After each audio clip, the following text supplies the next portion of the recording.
to another UNCG Pedagogical Poetry Society video. My name is Hannah Roberts, and today we'll be discussing Ghazals.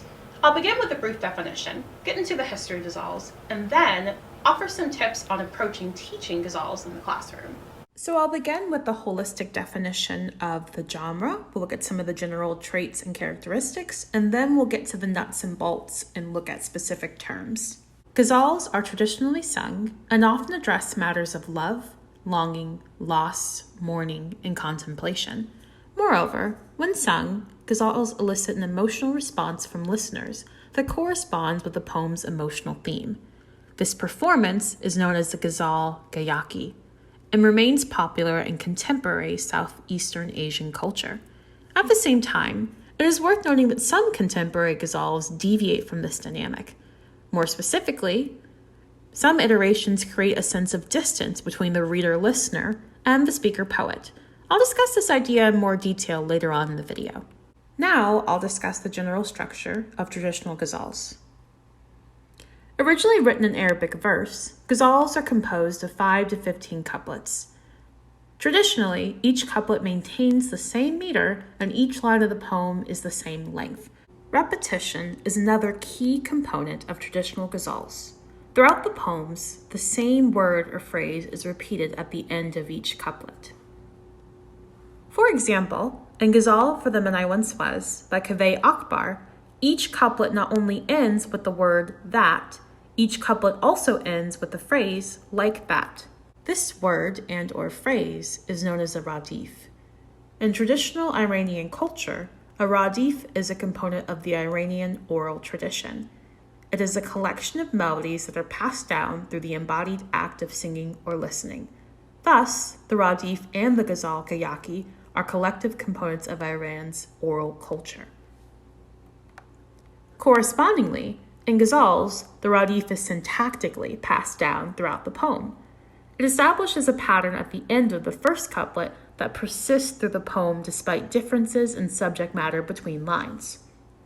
More importantly, in many ghazals, the radif is associated with centrality. On one hand, because it is recapitulated throughout the poem, it serves as a central feature of the poem, a home base of sorts. From another vantage, the radif unifies context, thus creating a discourse between couplets that coexists and correlates with the end of each couplet. The next component of the ghazal is the kaffia. This component goes hand in hand with the radif. It creates a rhyming pattern between the end of each set of couplets. Returning to the Akbar example, the first couplet ends with the phrase, fret like that, and the next couplet ends with the phrase, upset like that. Like the radif, the kaffia creates a sense of connection between each couplet. The last structural component of a ghazal is the poet's signature. Interestingly enough, the last couplet in the poem typically includes a reference to the poet's name. This tradition is maintained in some contemporary ghazals and reinterpreted as part of the poem's emotional theme. Interestingly enough, in the Akbar example we've been discussing, the poem conveys a mixture of both perspectives. The last line of the fifth couplet reads, like a sundial gone bad, like your own name, dead set like that. While the word your creates a sense of distance between the poet, speaker, and subject, the sense of naming via the phrase like your name nods to the traditional form. Now, I'll offer a brief history of the ghazal. This part of the video will discuss the genre's origin, examine different types of ghazals, and compare contemporary and traditional iterations of the genre. While ghazals are derived from the 7th century, during the medieval ages, Persian poets adopted them and brought them into prominence. Next, during the 18th century, there was a shift from the original Arabic verse to a language called Urdu. This language is part of the Indo-European group of languages, is mainly spoken in Pakistan and India, and is thought to be composed of various medieval northern Indian languages. Moreover, Urdu is said to be aligned with the Nastaliq script style of Persian calligraphy. Furthermore, in the 19th century, the ghazal became prominent in Germany due to the influence of German poet Johann Wolfgang Goethe. The work of poets such as Jalal ad-Din Muhammad Rumi, 13th century, Hawaja Shams ad-Din Muhammad Hafez, and Mirza Ghalib, is still considered to be foundational to the genre. I recommend The Sky Has Never Seen Such a Moon and If There's No Trace of Love by Rumi, Ghazal 84 and Ghazal 85 by Hafez, and The Mouth of the Woman Must Be Open and This Thought Serves a Purpose by Ghalib. I have linked these poems, among others, in the description box below. While the Ghalib poems I linked contain Urdu above English translation in each couplet, the Rumi and Hafez poems only contain English translations. In this section, I'll discuss how ghazals are categorized. One approach will pertain to the musical perspective, and the other will pertain to the written perspective. Ghazals are often categorized by the poet's primary emotional theme. For example, Rumi and Hafez are both considered to be Sufist. In the context of ghazals, contemplations and/or discussions of faith, mysticism, and spirituality are indicative of Sufism. In this section, I'll address the musical perspective. Ragas are a key part of Indian musical theory and were used to better understand the complexities of the ghazal lyrical form. These ghazals are considered to be classical. Ragas are composed of notes that are placed together to create scales. Once combined, specific notes are used and emphasized.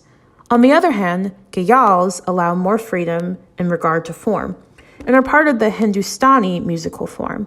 While the raga is based on a scale, the Ghazal includes a cycle of melodies and rhythms that are recapitulated in a two-part song. Both styles remain prominent in Southeastern Asia. I've linked more information about both forms in the description boxes below. While these forms are not specific to ghazals, contemporary ghazals are sung in these forms. Let's discuss some tips for teaching ghazals. Tip number 1, start with a traditional ghazal. As I mentioned earlier, while many contemporary ghazals pay homage to the traditional form, variations of the form occur.